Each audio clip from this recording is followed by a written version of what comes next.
Well, we're in the news business, and in the news business, our job is to bring you things that are new. Although what I'm about to tell you may come as absolutely no surprise. Jimmy Kimmel has been yanked off the air indefinitely. Jimmy Kimmel Late Night is done. ABC pulled the plug after decades of turning late night comedy into, well, him specifically, it was pretty much a smug left-wing lecture. On Wednesday, Nexstar Media, the group said that it would stop airing the show on 32 ABC affiliates, citing the host's comments on conservative activist Charlie Kirk. This is what he said after the assassination. We hit some new lows over the weekend with the MAGA gang desperately trying to characterize this kid who murdered Charlie Kirk as anything other than one of them and doing everything they can to score political points from it. Yeah, that was a lie. That's a lie. That's not true. And the left has been spending days trying to gaslight you, to gaslight us into believing that Tyler Robinson, the suspected killer, is MAGA. He isn't. Nothing about him is MAGA. Nothing. According to his own text messages, Robinson is a gay man in a relationship with another man who believes he is a woman, suspected of killing Charlie Kirk, one of the most prominent voices in the conservative movement, because Charlie did not believe that a man can become a woman. Full stop. The biblical principle Charlie believed. That is not MAGA. President Trump was not sad at all, not shedding a tear, as you can imagine. Here's what he said on Truth Social. He says, "Great news for America. The ratings challenged Jimmy Kimmel show is canceled," in all caps. "Congratulations to ABC for finally having the courage to do what had to be done. Kimmel has zero talent and worse ratings than even Colbert, if that's possible." That leaves Jimmy and Seth, two total losers on fake news NBC. Why we're laughing? No, put it back up. Their ratings are also horrible. Do it, NBC. It sounds like he's encouraging Jimmy Fallon's firing next. President DJT. Listen, CBS pulled the plug on Colbert in July. America's going to have to suffer through a lot more of Stephen Colbert until the drip, drip, drip. It's April 26th. That's when that show officially ends. Not Late Night, not Jimmy Kimmel. He's done. Nexstar President Andrew Alford, he called Kimmel's remarks, and I quote here, he called them offensive and insensitive during a critical time in our national political discourse. Palestinian Senator Chuck Schumer immediately threw a fit on live TV. He rushed over to CNN and called Jimmy Kimmel's firing an attack on free speech. It is outrageous. It's a page right out of Xi's playbook. This is just despicable, disgusting, and against democratic values. Trump and his allies seem to want to shut down speech that they don't like to hear. That is not what democracies do. That is what autocracies do. And it doesn't matter whether you agree with Kimmel or not. He has the right to free speech. Okay, that is actually funnier than anything Jimmy Kimmel ever said on Late Night. It's actually an absurd statement because Kimmel was fired. Who fired? Was he fired by Donald Trump? Was he fired by the Trump administration? Was he fired by MAGA? No, of course not. He was fired by Disney, Nexstar. It was ABC. That's who fired him. This same Disney with the radical agenda that was pushing, the same-sex, the relationship in Buzz Lightyear on to 5-year-olds. That's who said, Jimmy Kimmel, you're no longer welcome.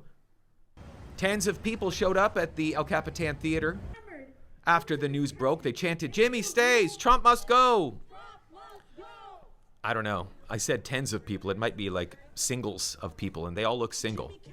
But the real reason, I can't believe I'm showing you this. This is like 7 people, and they look like they're in costume on the Hollywood Walk of Fame.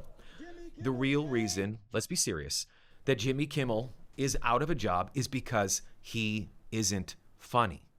And he hasn't been funny, and that show hasn't been funny for years. He stopped being a comedian. He became a political pundit. I'm sitting in Israel. Why do I have to tell you this? You don't need me to tell you this?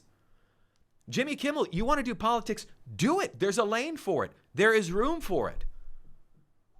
Get a podcast. Conan O'Brien, he has a podcast. They have podcasts. There's other avenues. Be your authentic, true self. But don't use a network airwave that's supposed to be broadcast to all the people, pretending it's a comedy show, lecturing the American people. Listen, what's late night all about? It's late. It's the end of the day. People have had it. People are tired. People have gone to school, the kids, work, the stress of life. You just want to crawl into bed maybe, or sit on the couch in front of the TV and maybe have a laugh, right? Just have a little laugh. Something funny before you go to sleep. But instead, no, late night has become unpalatable, unwatchable. This is Jimmy. This is him crying after President Trump's landslide victory in November. This, I think, is actually the funniest moment on the show's history. Let's be honest, it was a terrible night last night. It was a terrible night for women, for children, for the hundreds of thousands of hardworking immigrants who make this country go, for healthcare, for our climate, for science, for journalism, for justice, for free speech. Did he miss anyone there? I think the world was ending. Was the sky falling on him that day? Jimmy Kimmel and his $16 million a year salary. But listen, the show wasn't bleeding cash like Colbert. But late night ad revenue is in severe decline. It stopped being funny a long time ago, and the dollars are drying up. Almost 50%. This is according, I saw a Variety article. It said that there was about $439 million 2018. The ad revenue for these late night shows to $220 million. That's a 50% drop from 2018 to 2024. People can vote with their remote control. You can vote. You don't have to watch this show.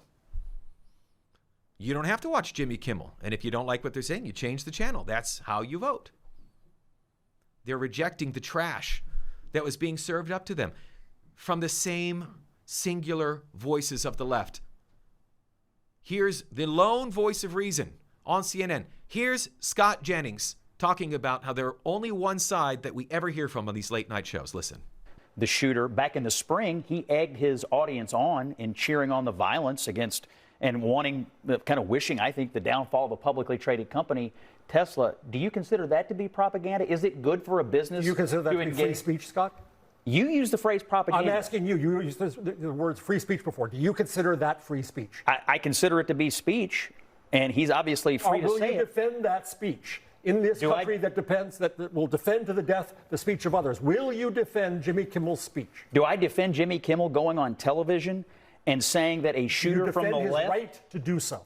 He has a right to do so, but he does not have a right to have a television show where he lies his off to the American people and attacks this country on a nightly basis. Whoa. Bingo. It's a free speech issue, and they only put one side. They only ever put one side. You're not going to hear any true conservative voice, rarely. These shows, Kimmel, Colbert, Seth Meyers, they have become false advertisements. How smug. Hollywood, wake up. I have family that work in Hollywood. You are missing half the country is just sick of this. They love Trump. They think castrating children's a terrible idea. Terrible. They believe that a country should have borders. And that Jimmy Kimmel and his guarded, cocooned life and the people who live in the ivory towers would just never have to experience that. Johnny Carson spoke about it. He said he didn't think late night should be used as a political cudgel against one party or another. I watched Johnny Carson. Johnny Carson was great. It was hilarious. They made fun of Reagan. They made fun of Nixon. They made fun of Carter. They made fun of everybody, Democrat, Republican. And yes, it was serious, but they had polite. At least the jabs were on both sides. It wasn't just one side. The Jimmy Kimmels, he's like, you want to show real courage? Real courage. Real courage looks like it's not bashing Trump for applause from Hollywood elites. It's for telling jokes that make everyone laugh. You want to do something courageous? Do that. Jimmy Kimmel chose to take cheap swings and punches over punchlines, and now he's the one who's been knocked off the air.